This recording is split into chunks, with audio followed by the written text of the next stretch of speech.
Welcome to Six Figure Souls, Doing Good and Making Money, the weekly podcast where I highlight entrepreneurs who have left the grind and designed a business in alignment with who they are. This is a very special season 9 where I'm interviewing my co-authors of our third collaborative book in the Ultimate Guide series, Leaving Your Legacy. I'm your host, Camille Miller, business strategist, life accelerator, and founder of the Soul Professional Society. Today, I have in the studio Renée McDonald. She is the co-author in this last book, but she was also in the co-author in our second book. Her chapter name is The Last Time Somebody Says Your Name, Each One Teach One. Renée is Butterfly Courage, AOTT Director, Wellbeing4me Clinic and App Founder, therapist, mentor, and coach. Welcome, Renée. Thanks for joining us. Thank you for having me back. I loved doing this book.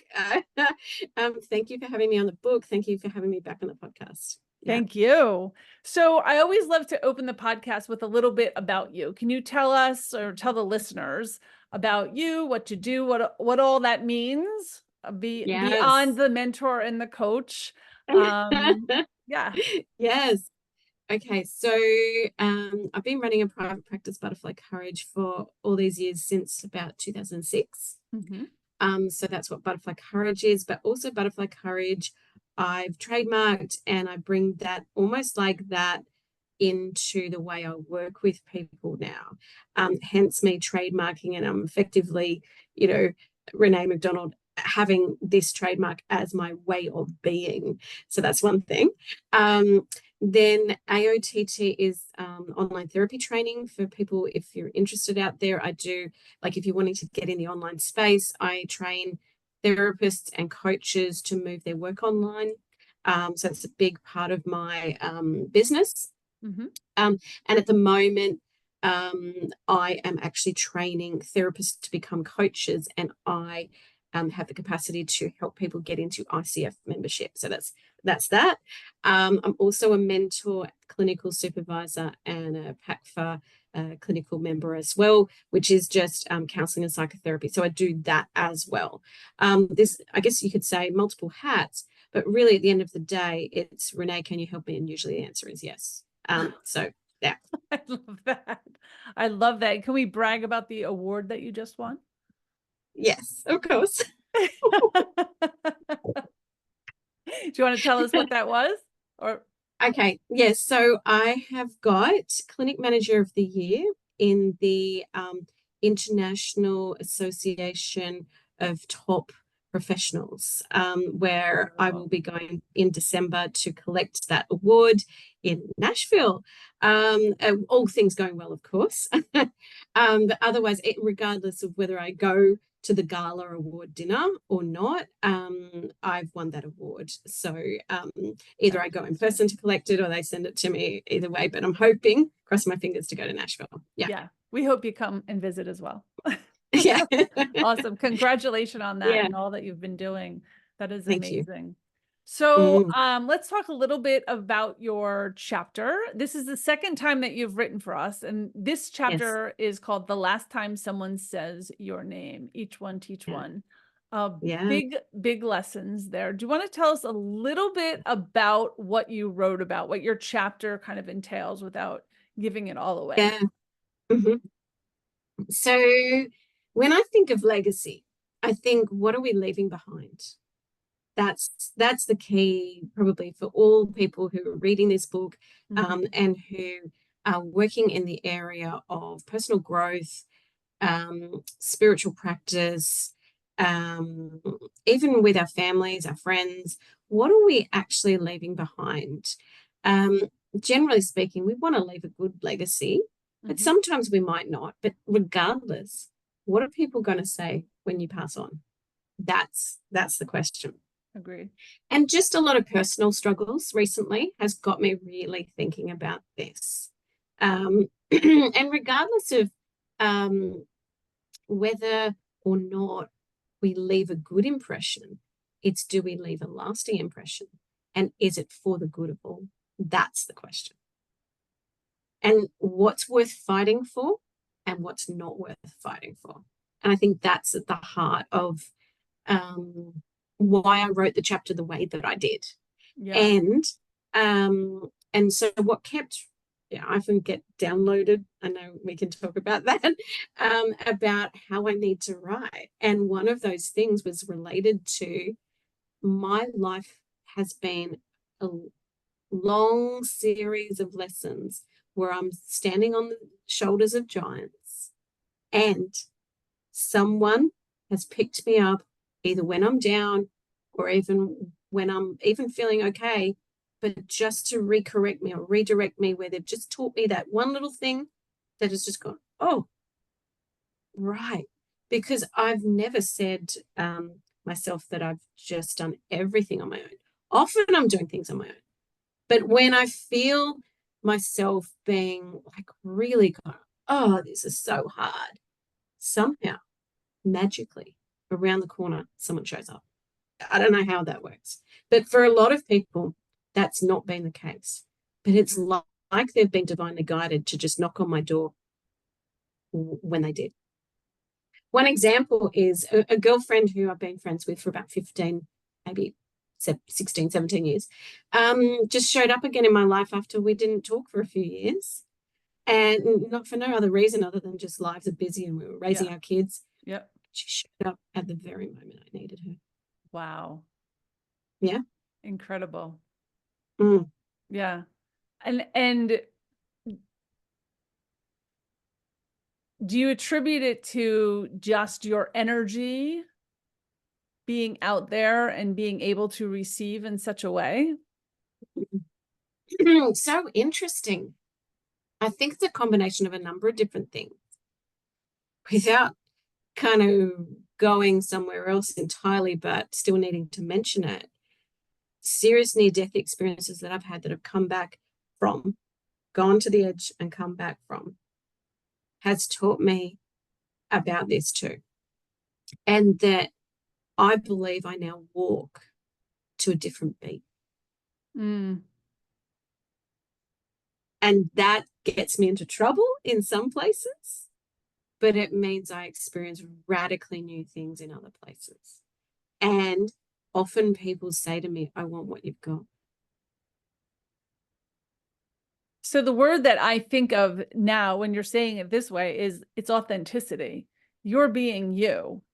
Yeah. And not not walking into the beat of what society has told you to do, but you be 100%. you. And yeah, that's how it's supposed to be. That's the flow. That's you leaving your mark on the world. And for a lot of people I've said to and this is where it gets really interesting saying this on a business podcast.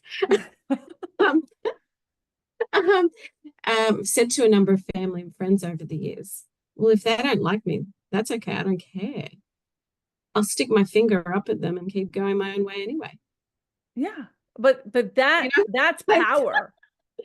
Right? That's power. When you don't care what other people think about you. And my father used to always say, it's none of your business what other people think about you. Yeah. It has nothing to do with you. That has everything to do with them. Yes. Yeah. Yes.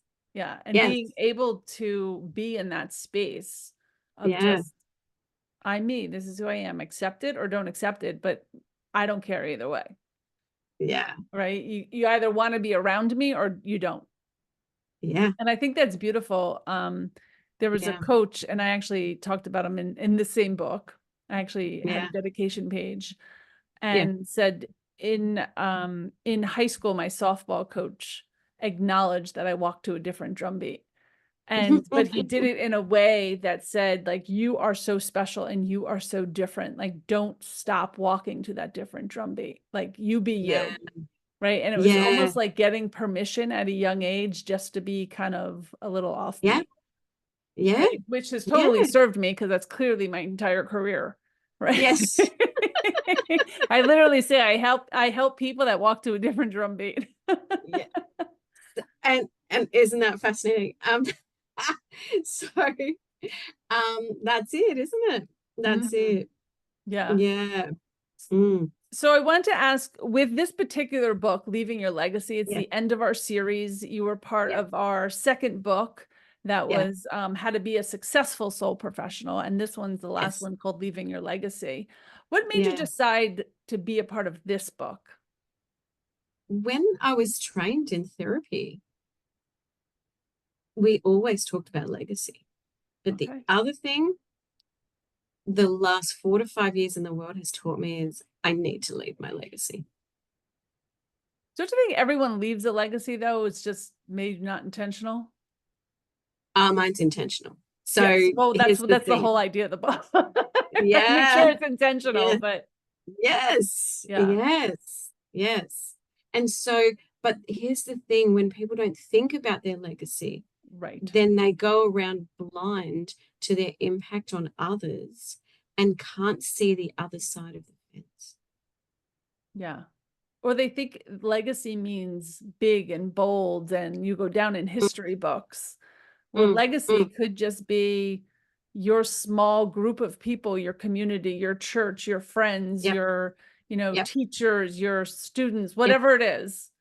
Yep. The Yep. people that you touch along the way who are Yeah. going to remember you with kindness and love and light. Sure. Sure. Yeah. Absolutely. But it can be all of those things too. Yeah. Because I have a big soul purpose, and I know you do too, but I feel like I can very strongly talk to this. And some of the experiences I've had in my lifetime have built me to who I am right now. And I believe that that's exactly why maybe you, like, I mean, I even felt like when you, like, I couldn't explain why I knew I was going to be in the book. You contacted me and I'm like, well, of course I'm going to be writing this chapter. And of course I'm going to be writing this chapter right now when I'm going through massive changes personally. Of course I'm going to be writing it. Yeah. But do you believe, like, when you write about your story and what's happening, it makes it easier for you? Like, it's hard in the Yeah. moment, but once you've put it to Yeah. paper and thought it through, Yeah. like, how am I Yeah. talking about this journey? Yeah. It Yeah. empowers you as a person to really help you move through it. Absolutely. Yeah. Absolutely. But one thing I know for sure as well, and this is a separate thing, facts are stranger than fiction sometimes. And that, I've been talking to a lot of friends lately, and they've said to me, wow, Renee, if you wrote your whole life story, you could probably write 10 bestsellers. And maybe that's what's next for you. 100%. Like, the great survivor. Yeah. Did you find this chapter any easier or harder than the last book?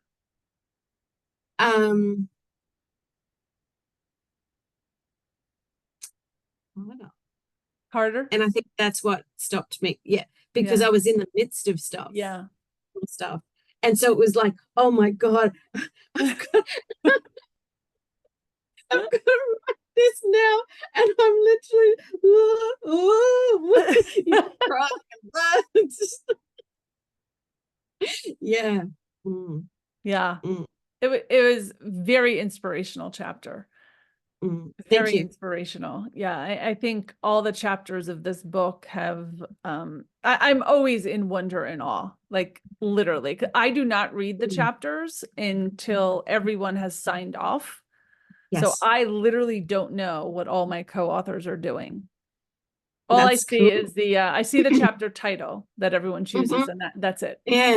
Okay. I never look at anyone's drafts. I never look at any of it as it goes through. We have editors and writers and coaches that help us with all of that. And then once everyone signs off and they say, okay, it's good to go to print, then I read the entire book and make all of my edits, not in your words, but sometimes there's grammatical errors. Before, I give the okay to go to print. I think I okayed it this morning to go to print, which is a big move, right? Because it's the last one. That's I'm like, yeah, huge. we're doing this. Yeah. Yeah. Mm, So I have now read everyone's chapter, and yeah. I'm always in awe that we all start with the same theme, right? We're all on the same Yeah. launch call for people that are listening. We all go to a launch Yes. call. We all talk about Yes. what this is going to look like, what Yeah. our story is. We all have 3 days to have a chapter title. And we Yeah. have some direction. And then every author also leaves a lesson for the reader. So it's our Yes. story and then the lesson, and then how you, Yeah. so it's kind of like a workbook. Yeah. But it's amazing to read everyone's story that had the exact same direction, and everything is so different. Yeah. Yeah. Yeah. That's what I love about these collaborative books. Yeah. And I get to learn more about each person, even though I know them. Not everybody. Yeah. Sometimes I meet about 50% of authors each time, and then a bunch come back. Yeah. So it's a little bit different. But even people that I know, we had an author Yeah. that I've known here for 9 years, and he wrote a story, and I was like, I had no idea. Like, I didn't even know Yeah. that side of you. Yeah. And it's so interesting. But I feel that every story is there for someone. Yeah. Right? It might not be the story Yeah. I need to hear in that day, but it's the story that someone needs to hear. Yeah. So we always say how beautiful, like you can literally pick up the book and go to any chapter that resonates with you and just start there. And I think that's true for all 3 books. You don't have to read them in order. You don't really have to know anything. Yeah. Yeah. Yeah. Awesome. Renée, I love you. I love your work. I think you are Thank such you. an inspiration to everyone. If Thank people you. want to learn more about you and your work, what's the best way for them to get in touch with you? Just reneemcdonald.com. All right. Well, that's easy. Mm. Thank you so much for being a part of the book, to being a co-author for the second time, and for being here on the podcast. Thank you. Thank you. Thank you, everyone, and our listeners for joining us today. If you loved this interview, please share with your friends and pick up the book in September of 2024. You can also join others and myself at soulprofessional.com. A soul professional lives in a higher vibration, has an alternative approach to business, and is here to help repair the world. So if that's you, join us for some networking and master classes anytime you can, and you can look for that at soulprofessional.com. Thanks, everyone. We'll see you next week. Thanks, Renée. Bye.